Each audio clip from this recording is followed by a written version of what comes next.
అవకాశాల్ని అందిపుచ్చుకుంటా అంటూ పదే పదే చెప్తూ ఉంటారు చంద్రబాబు.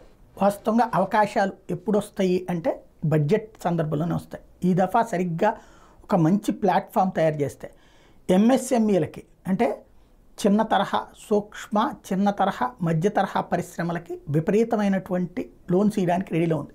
యంత్రాలు ఇవ్వడానికి కూడా రెడీలో ఉంది. ఇది చక్కగా వినియోగించుకుంటే ఆంధ్రప్రదేశ్ లాస్ట్ ట్రిప్ జగన్ హయాంలో కూడా ఎంఎస్ఎంఈలు భారీగా వచ్చినాయి. మనం సాఫ్ట్వేర్ మీదనే కాన్సన్ట్రేట్ చేయకుండా ఆంధ్రప్రదేశ్ నైసర్గిక స్వరూపం రీత్యా వాటి మీద కాన్సన్ట్రేట్ చేస్తే ఎంఎస్ఎంఈలు అద్భుతమైనటువంటి ప్రగతి సాధ్యమవుతుంది. రెండవది వచ్చేటప్పటికి కేంద్ర ప్రభుత్వం మౌలిక వస్తువుల కల్పన కోసం అద్భుతమైనటువంటి నిధులను కేటాయించింది.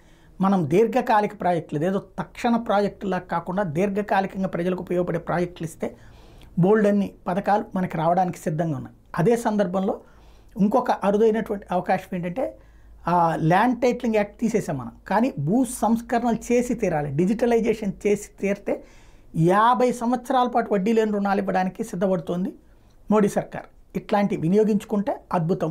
వినియోగించుకుంటారా లేదా అన్నటువంటిదే చూడాల్సి ఉంది.